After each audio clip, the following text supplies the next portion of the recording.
Hola, ¿cómo están? Espero que muy bien. Recuerden que para este video hay una primera parte, así que lo dejo aquí en la parte superior derecha para que puedan ir a echarle un ojo antes de comenzar. Ahora sin más preámbulos, démosle inicio a la segunda parte de este análisis.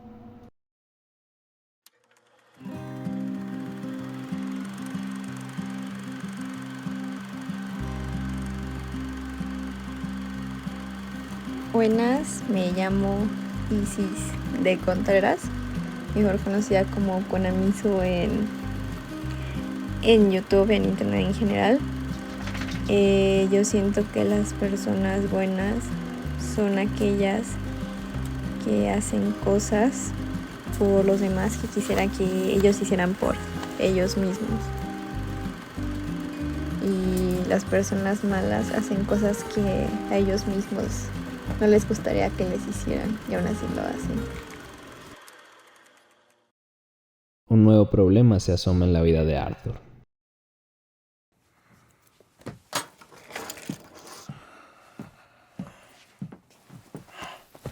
What is it? It's not good news. I guess that. You got tuberculosis. Really sorry for you, son. It's a hell of a thing. La tuberculosis, enfermedad que para 1889 era mortal. Arthur la contrajo en uno de sus encargos para recuperar el dinero de algunos de los deudores de Strauss al haberle dado una golpiza a un hombre que, al igual que la banda, buscaba sobrevivir, pero a diferencia de ellos, con la mejor honradez posible, pecando de pedir un préstamo y haber contagiado a Arthur al haberle escupido en el rostro. Para Arthur esto marca un antes y un después. Saber que ahora tiene los días contados le da cierto tipo de claridad que, de aquí en adelante, le ayuda a ver qué es lo que tiene que hacer. Y es por eso que su lealtad hacia Dodge disminuye. Finalmente sea leal a lo que él mismo quiere creer y a él, sobre todo. Amo este contraste. Podemos ver cómo la banda se desmorona a pedazos, pero todo se vuelve tan introspectivo. Como Arthur pelea finalmente por él mismo, comienza a perdonar las deudas de los morosos de Strauss e inclusive ayudarlos, lo que le da una visión más profunda y le ayuda a ver la otra cara de la moneda. Ayuda a los indios en su campaña por no ser desplazados una vez más y que sus derechos sean reconocidos. Ayuda inclusive a la familia Downs, quienes son los parientes del hombre que Arthur golpeó y que lo contagió de tuberculosis. Arthur busca su propia redención. Él no busca el perdón de las demás personas. Él busca sentirse en paz con las acciones que cometió y el daño que le hizo a los demás. Finalmente se dio cuenta de su propio camino y el destino que él decidió forjar para él mismo. Y al final podemos ver a ese Arthur que tenuemente se nos muestra en capítulos anteriores. Finalmente sale a relucir el amor que existe en él, pero que finalmente él mismo tenía miedo de aceptar. Si encontramos a la hermana Calderón y seguimos sus misiones, vamos a tener como resultado la siguiente escena. But then I meet someone like you, and everything makes sense. You're too smart for me, sister. I guess I'm afraid.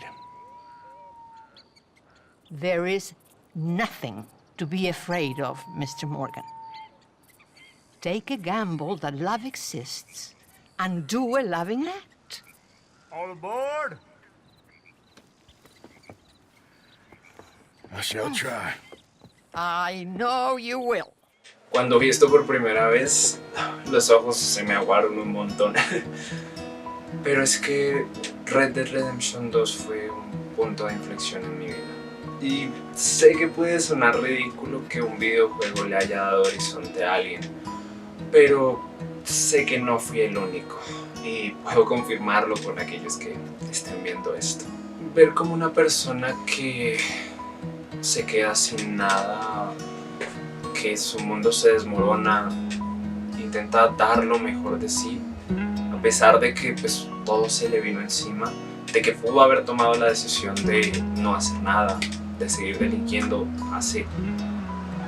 toma la mejor decisión para él mismo, para lo que él cree correcto, ayudar a otras personas al final del día. Me parece de los mejores arcos de redención y sé que deben haber muchos en el cine, lo sé, porque al final del día estudio cine, pero pero al menos en los videojuegos creo que este ha sido el que más me ha impactado y me hizo cambiar la forma en la que vi la vida. Me gusta mucho que Arthur no es un personaje plano. Sí, es multifacético. Al final del día lo mueve el amor, la lealtad. Puede que sea duro consigo mismo y con los demás, es un hecho. Pero a pesar de todo trata de hacer lo correcto y lo mejor con lo que tiene. Y eso se me hace muy bonito, maravilloso, realmente. Nosotros como jugadores somos quienes más podemos ver todas estas fracciones de la personalidad de Arthur, ¿no? Al final del día somos nosotros quienes más lo acompañan, nos convertimos en él, parte de su mente y su realidad. Sí, podemos ver en el juego cómo algunas personas lo llegan a percibir como alguien malvado, como alguien despiadado, como un simple asesino. Pero también podemos contemplar cómo otras personas llegan a verlo como un héroe, como una buena persona, como alguien con potencial y mucho amor en su corazón. Es bonito como jugador poder ver todo eso, poder ver el panorama completo. Gente como tú o como yo. Lo que las personas llegan a conocer de nosotros es simplemente una parte del relato. Es imposible que nos conozcan completamente. Nos van a percibir dependiendo de su propia percepción, de sus propias vivencias, de sus propias ideas, de sus sentimientos. Y eso cambia con el tiempo, sí. Sin embargo, como dije, nunca nadie va a ser capaz de conocernos totalmente, de armar nuestro propio relato, porque eso solo lo hacemos nosotros mismos. Al final del día, nosotros somos los únicos que convivimos con nosotros mismos. Y asimismo, tampoco nosotros podemos percibir a las personas de una forma completa. La idea que vive en nuestras cabezas de una persona es simplemente nuestra percepción de nuestras vivencias con esa persona. También es un reflejo de nosotros mismos, de lo que nos gusta en esa persona. Sí, de lo que nos gusta de nosotros mismos en esa persona. Y como he dicho antes, las personas pueden percibirnos como una buena persona, como una mala persona, como alguien negativo, como alguien estresante, como alguien positivo, como alguien en quien puedes confiar, etcétera, etcétera. Y como dije, es imposible que construyan un relato porque nunca nos van a conocer totalmente. Y eso está bien. Ya he hablado antes del cambio, y es que es parte importante en este juego. Arthur decide cambiar porque sabe que necesita claridad en su vida, y hacer lo correcto antes de morir, y aquí surgen dudas. ¿Hubiese Arthur cambiado si no hubiese enfermado? Bueno, cosas como estas no tienen respuesta, y son cosas con las que tenemos que vivir. ¿Acaso sirve de algo pensar en alternativas que jamás sucedieron? Y esto aplica tanto en el juego como en la vida real. Las malas decisiones de Dutch no son solo culpa de él, sino que también de Micah, que luego de la muerte de Hosea se convirtió en la mano derecha de Dutch. Esto porque a diferencia de Hosea, Micah le decía a Dutch todo lo que él quería escuchar, sin dudar de él. Micah no buscaba el bienestar de todos, sino de ellos mismos, haciendo lo que fuera por conseguir dinero, sin importar qué tipo de acciones cometiera, pasando por encima de cualquier código moral. Y si bien esto no era algo propio del pensamiento de Dutch, conforme las cosas pasan, Micah lo influencia para que tome este camino, llegando a dejar de preocuparse por Arthur o John o cualquier miembro de la banda, ya que los comienza a ver como traidores y simples números, lastres por no seguirlo incondicionalmente y poner en duda sus acciones, comenzando a desistir de los que una vez fueron sus amigos y pensar solo en él mismo y sus metas egoístas. El deterioro para el final del juego se hace demasiado palpable, y esto lo podemos ver no solo en la actitud de los miembros de la banda, que ahora son hostiles entre ellos. Hay peleas, cuestionamientos y roces. También podemos ver este deterioro de manera semiótica en las locaciones que se eligen a lo largo del juego como campamentos para el grupo, comenzando con Colter, un lugar frío que pone a prueba la paciencia de la banda luego del grave error cometido en el robo fallido en Blackwater. Luego Horseshoe Overlook, un lugar hermoso con vistas al horizonte y verdes paisajes que representan armonía y un nuevo inicio para el grupo con nuevas oportunidades.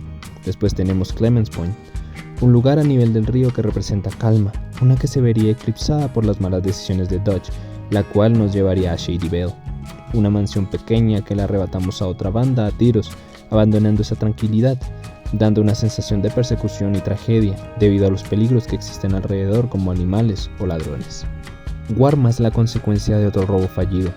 Aquí no hay paz, y menos luego de todas las pérdidas. Ni siquiera es un campamento al que se visite demasiado, porque no representa un confort.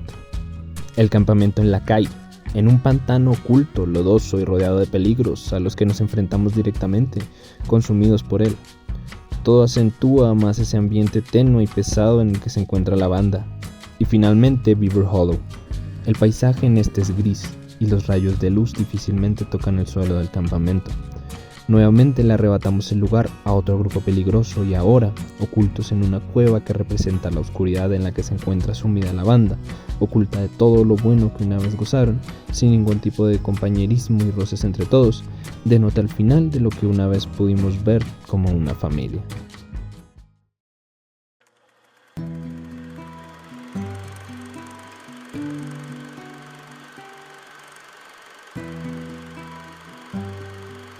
Hace un tiempo atrás, uno de mis mejores amigos me hizo una pregunta que me dejó pensando bastante. Y para poder responder a esta pregunta, tuve en un inicio que cuestionarme qué era hacer lo correcto para mí. Ante esta interrogativa, los caminos que se abrieron ante mí fueron los de hacer lo correcto y hacer el bien, porque para mí hacer lo correcto y hacer el bien son significados aparte, ya que la primera, la relación inevitablemente con un trasfondo, con una connotación un poco social o muy social, es lo que te enseñan, lo que está bien y lo que no. Prácticamente es lo que se transmite. A mi parecer son reglas tal vez un poco más estrictas, más estructuradas, pero debo decirlo con una intención totalmente noble y válida. Para mí es un camino tal vez un poco más de blanco y negro, mientras que para mí hacer el bien es un camino que no solo es blanco y negro, es gris realmente y tiene un trasfondo más personal e íntimo. Es lo que se siente desde adentro, es sacrificio por un bien no solo personal.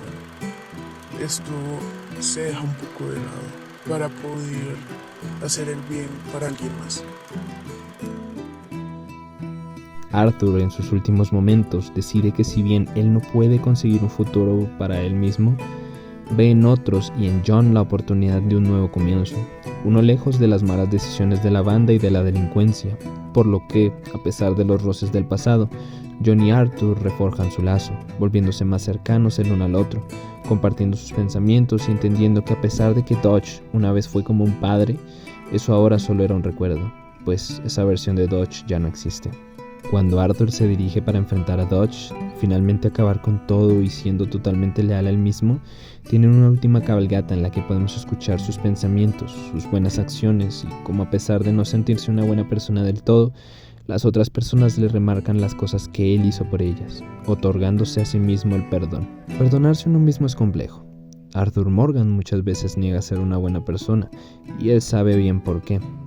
Conoce sus acciones y no se desliga de esa responsabilidad, pero para el final del juego finalmente reconoce que a pesar de que no hizo el bien en todo momento, dio lo mejor de sí y fue leal a él. Luchó por una causa que él mismo creyó correcta, costándole una vida de lealtad ciega, en donde fue traicionado por lo que él consideró su padre. Sin embargo, a pesar de no poder verlo, ayudó a otros a seguir adelante, no solo a John, se dio la oportunidad para ser mejor y así ganar su propia redención. Red Dead Redemption 2 no es solamente un juego, fue una experiencia inigualable, en donde nos invitan a replantarnos nuestra realidad, a cuestionarnos si estamos dando lo mejor de sí mismos, si somos leales a lo que creemos y hacemos las cosas por amor.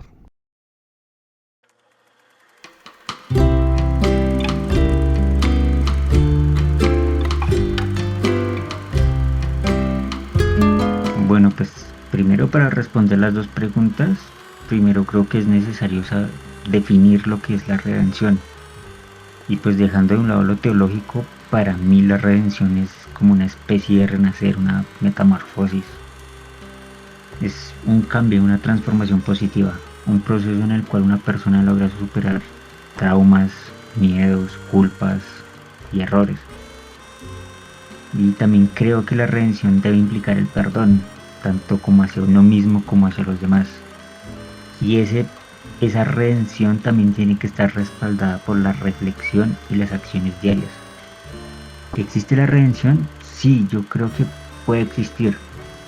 Es posible para las personas que en realidad se comprometen a cambiar y a trabajar continuamente en cómo ser mejores personas. Sin embargo, creo que no siempre puede alcanzarse, especialmente cuando el daño causado es irreparable o sus consecuencias son demasiado grandes. ¿Cómo se obtiene la redención? Yo creo que se puede obtener a través de un esfuerzo constante por reflexionar sobre los errores, aprender de ellos y tomar las acciones que demuestren ese cambio. Eso también incluye pues asumir la responsabilidad, el pedir perdón, el mejorar día a día. Pero en algunas situaciones, por más buenas acciones que uno realice, el daño causado puede ser tan grande que la redención plena pues no va a ser alcanzable. En mi caso personal hice sufrir a personas que amaba, pero pues desde entonces he trabajado en mí, en no intentar repetir estos errores. Ese esfuerzo me ha transformado en la persona que soy hoy. Sin embargo, siento que el sufrimiento que les causé no es reparable ni perdonable. Vivo como en una especie de celda de la contradicción, porque por un lado he cambiado y busco redimirme, pero pues por otro no puedo liberarme del peso de lo irreparable. A pesar de ello, sigo trabajando día a día para mejorar y evitar volver a fallar. Ahora, respondiendo a la pregunta, ¿somos buenas personas? La respuesta es no. No porque no tengamos las intenciones, sino que algo tan extremo como una persona netamente buena no existe. Así como tampoco las malas personas, y este juego nos da un claro ejemplo de ellos. Nos enseña la escala de grises que existe solamente en un individuo. Como dijimos antes, Arthur no es bueno, pero tampoco malo. Solo quería sobrevivir, y así como tú o yo también buscamos nuestro lugar en la vida. El egoísmo, las malas decisiones, el orgullo o cualquier fuerza puede terminar desatando un mar de caos, y no necesariamente por nuestra culpa, sino que por las injusticias de la vida. Pero así como podemos causar daño sin quererlo o con las intenciones y aún sabiéndolo, podemos enmendarlo, ser auténticos y dar lo mejor de nosotros mismos. La redención no se trata de ser perdonados. Habrá gente que se quedará con una imagen terrible de nosotros. Para otros seremos seres buenos que les tendieron una mano cuando lo necesitaban. Por eso mismo no existen buenas o malas personas, solo conceptos de quienes somos en la mente de otros. Pero lo más importante es lo que creemos de nosotros mismos, cómo nos percibimos y cómo finalmente nos entregamos la redención haciendo las paces con nuestro pasado y aceptando quienes somos ahora.